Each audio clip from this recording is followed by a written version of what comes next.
बिल्कुल। सुनील, इस वक्त हमारे साथ हमारे कॉलर हैं जो कि लखनऊ से हमारे साथ फोन लाइन पर बने हुए हैं। सुनील, बहुत बहुत स्वागत है आपका कार्यक्रम। बताइए क्या कहना चाहेंगे आप? मैं ये कहना चाहूंगा, मेरा दो प्रश्न है जी।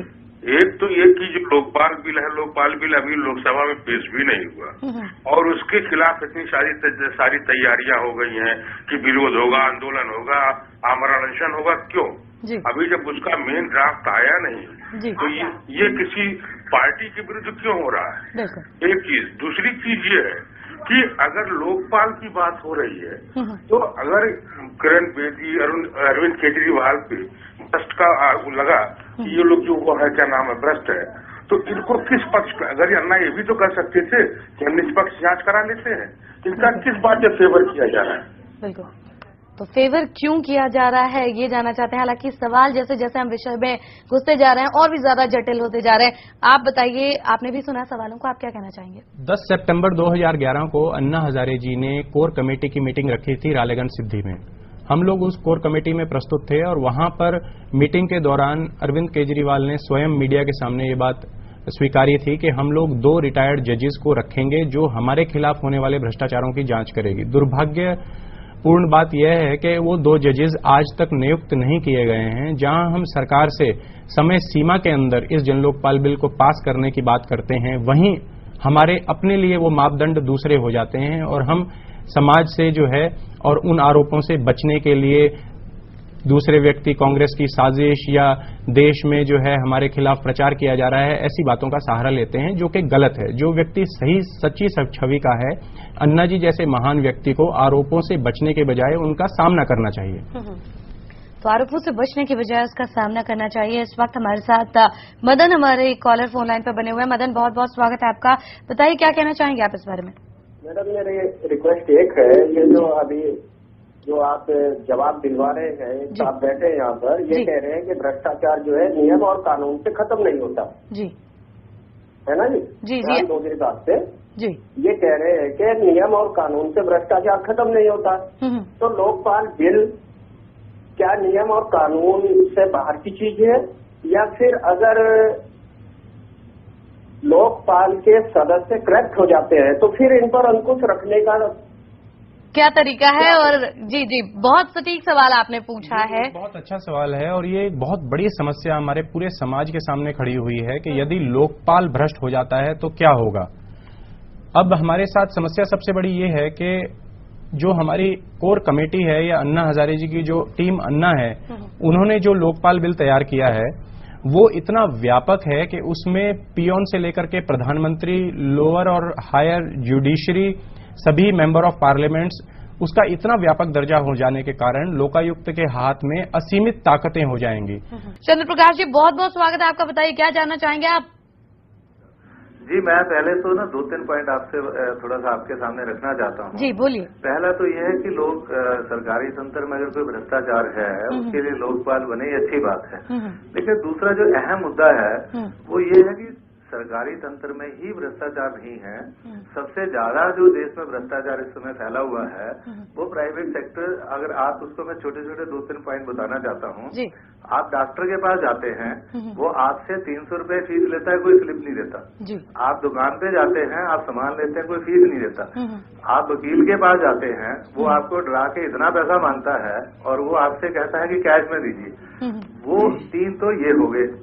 और सबसे ज्यादा जो भ्रष्टाचार इन्हीं वजह से, और यही लोग आगे सरकारी तंत्र में अपने टैक्स को बचाने के लिए, अपने केस को वो करवाने के लिए ज्यादातर जो है वो पैसा देते हैं। ऑटो वाले जितने हैं वो आपने देखा ही होगा, आप दिल्ली में रहते हैं, क्या हालात हैं। जाना हो तो पहले से कह देते था 100 रुपए चाहिए, जाने का 10 रुपए का बिल नहीं आता है। लेकिन ये सारे के सारे जो लोग हैं वो सारे के सारे अन्ना को सपोर्ट कर रहे हैं। वो ये समझ आज तक हमें ये नहीं आई कि अन्ना हजारे जो है वो सिर्फ सरकारी तंत्र के भ्रष्टाचार के ही पीछे क्यों लगे हुए हैं। क्यों वो इस समाज में जो इतना भ्रष्टाचार जिसकी वजह से आगे सरकारी तंत्र में रिश्वत देनी पड़ती है उसको क्यों नहीं करते। एक और बहुत पॉइंट है जो मैं आपको बता रहा हूँ अन्ना साहब की मंशा का। आपने पिछले 15 दिन के अंदर ये देखा होगा, मध्य प्रदेश में एक पीएन पकड़ा गया है 5 करोड़ रुपए वाला। कल एक बाबू पकड़ा गया 10-12 करोड़ की संपत्ति थी, वो दोनों ही मध्य प्रदेश में है। तो अभी तक ये समझ नहीं आया कि अन्ना हजारे कहते हैं कि बीजेपी के शासित जो प्रदेश हैं, गुजरात में भी मैं आपको एग्जांपल दे सकता हूँ क्या क्या हो रहा है। वो कहते हैं कि मध्य प्रदेश, गुजरात और बिहार में बहुत बढ़िया चल रहा है जी। लेकिन अभी इंसिडेंटली जो हुआ है, एक बाबू के पास 10 करोड़ है तो वो भ्रष्टाचार तो हो रहा है जी। तो अन्ना जी से ये गुजारिश है कि ये सरकारी तंत्र खासकर कांग्रेस को ना लगा के, क्योंकि बहुत सारा पहले बिल्कुल समझ पाए चंद्र प्रकाश जी। हम आपके सवालों को चाहेंगे कि इसका जवाब विपिन जी दें। विपिन जी, जिस तरीके से ये जानने की कोशिश कर रहे हैं और ये जानना चाह रहे हैं वास्तव में कि आखिर ये किस तरीके की व्यवस्था है, आप मांग कर रहे हैं और आप खुद ही भ्रष्टाचार में शामिल हैं, क्या सिर्फ सरकारी तंत्र ही भ्रष्ट है, बाकी चीजें भी हैं? नहीं, सिर्फ सरकारी तंत्र भ्रष्ट नहीं है, ये भ्रष्टाचार जो है वो एनजीओज में भी फैला हुआ है, जो कि सामाजिक व्यवस्था के नाम पर जनता से पैसा बटोरते हैं और उसका दुरुपयोग करते हैं। इसी चीज को लेकर के टीम अन्ना के अंदर एक मतभेद उभर के आया था कि जस्टिस हेगड़े ने हमारे सामने ये बात 28 सितंबर को कोची में रखी थी कि एनजीओज को लोकपाल के दायरे में लाना बहुत जरूरी है। तो श्री अरविंद केजरीवाल ने ये बात रखी कि जो एनजीओज या जो सामाजिक संस्थाएं सरकार से पैसा लेती हैं, केवल उन्हीं को लोकपाल के दायरे में लाना चाहिए।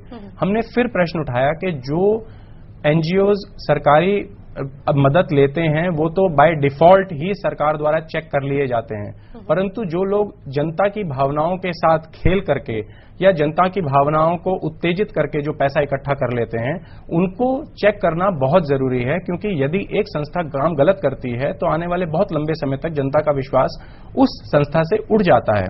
तो हमारा ये मानना था और जस्टिस हेगड़े का भी यही मानना था कि एनजीओज को इसमें शामिल किया जाए। और मैं यहां बताना चाहूंगा कि जस्टिस हेगड़े जो है वो कोर कमेटी के बहुत प्रमुख मेंबर रहे हैं, जिन्होंने ड्राफ्टिंग कमेटी में एक बहुत बड़ा अपना हिस्सा निभाया है। बिल्कुल, तो आप भी इस कार्यक्रम में हमारे साथ जुड़ सकते हैं, लेकिन एक अनुरोध आपसे जरूर करना चाहेंगे कि हालांकि इस कार्यक्रम में लगातार कॉलर्स हमारे साथ जुड़ रहे हैं और जो सवाल हैं वो भी बहुत सारे हैं लोकपाल को लेकर के। जाहिर तौर पर अगर इस तरीके की व्यवस्था और इस तरीके का परिवर्तन अगर समाज में हो रहा है, देश में हो रहा है, तो जनता के मन में दुविधा भी होगी और सवाल भी।